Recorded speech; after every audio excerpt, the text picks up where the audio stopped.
उत्पत्ति 17 अध्याय 1 से लेकर 27 तक। जब अब्राम 99 वर्ष का हो गया, तब यहोवा ने उसको दर्शन देकर कहा, मैं सर्वशक्तिमान ईश्वर हूँ, मेरी उपस्थिति में चल और सिद्ध होता जा। 2 और मैं तेरे साथ वाचा बांधूंगा और तेरे वंश को अत्यंत ही बढ़ाऊंगा। 3 तब अब्राम मुंह के बल गिरा और परमेश्वर उससे यूं बातें कहता गया।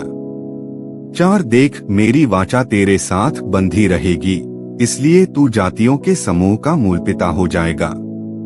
5 सो अब से तेरा नाम अब्राम न रहेगा, परंतु तेरा नाम इब्राहिम होगा, क्योंकि मैंने तुझे जातियों के समूह का मूलपिता ठहरा दिया है। 6 और मैं तुझे अत्यंत ही फलाऊंगा और तुझको जाति जाति का मूल बना दूंगा और तेरे वंश में राजा उत्पन्न होंगे। 7 और मैं तेरे साथ और तेरे पश्चात पीढ़ी पीढ़ी तक तेरे वंश के साथ भी इस आशय की युग युग की वाचा बांधता हूँ कि मैं तेरा और तेरे पश्चात तेरे वंश का भी परमेश्वर रहूंगा। 8 और मैं तुझको और तेरे पश्चात तेरे वंश को भी यह सारा कनान देश जिसमें तू परदेशी होकर रहता है, इस रीति दूंगा कि वह युग युग उनकी निज भूमि रहेगी और मैं उनका परमेश्वर रहूंगा। 9 फिर परमेश्वर ने इब्राहिम से कहा, तू भी मेरे साथ बांधी हुई वाचा का पालन करना, तू और तेरे पश्चात तेरा वंश भी अपनी अपनी पीढ़ी में उसका पालन करे। 10 मेरे साथ बांधी हुई वाचा जो तुझे और तेरे पश्चात तेरे वंश को पालनी पड़ेगी, सो यह है कि तुम में से एक एक पुरुष का खतना हो। 11 तुम अपनी अपनी खलड़ी का खतना करा लेना, जो वाचा मेरे और तुम्हारे बीच में है, उसका यही चिन्ह होगा। 12 पीढ़ी पीढ़ी में केवल तेरे वंश ही के लोग नहीं, पर जो तेरे घर में उत्पन्न हो व परदेशियों को रुपा देकर मोल लिए जाएं। ऐसे सब पुरुष भी जब 8 दिन के हो जाएं, तब उनका खतना किया जाए। 13 जो तेरे घर में उत्पन्न हो अथवा तेरे रुपए से मोल लिया जाए, उसका खतना अवश्य ही किया जाए। सो मेरी वाचा जिसका चिन्ह तुम्हारी देह में होगा, वह युग युग रहेगी। 14 जो पुरुष खतनारहित रहे, अर्थात जिसकी खलड़ी का खतना न हो, वह प्राणी अपने लोगों में से नाश किया जाए, क्योंकि उसने मेरे साथ बांधी हुई वाचा को तोड़ दिया। 15 फिर परमेश्वर ने इब्राहिम से कहा, तेरी जो पत्नी सारै है, उसको तू अब सारै न कहना, उसका नाम सारा होगा।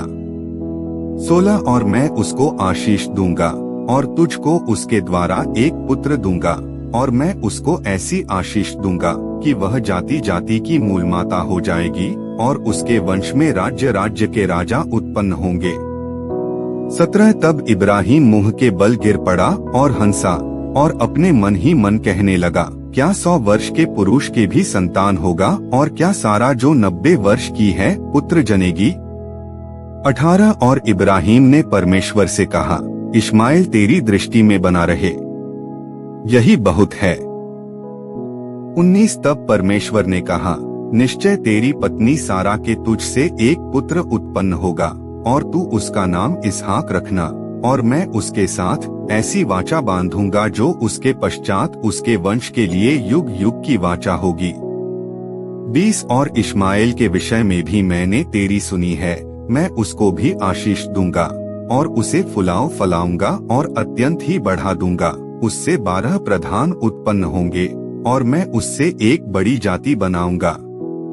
21 परंतु मैं अपनी वाचा इसहाक ही के साथ बांधूंगा, जो सारा से अगले वर्ष के इसी नियुक्त समय में उत्पन्न होगा। 22 तब परमेश्वर ने इब्राहिम से बातें करनी बंद की और उसके पास से ऊपर चढ़ गया।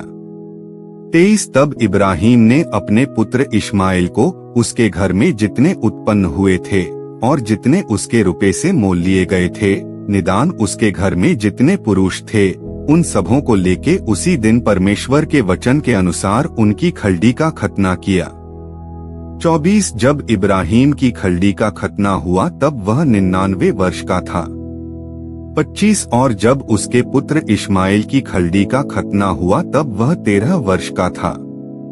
26 इब्राहिम और उसके पुत्र इश्माएल दोनों का खतना एक ही दिन हुआ। 27 और उसके घर में जितने पुरुष थे जो घर में उत्पन्न हुए, तथा जो परदेशियों के हाथ से मोल लिए गए थे, सबका खतना उसके साथ ही हुआ। इस वचन सुनने के द्वारा परमेश्वर आप सभी को आशीष प्रदान करे। आमीन।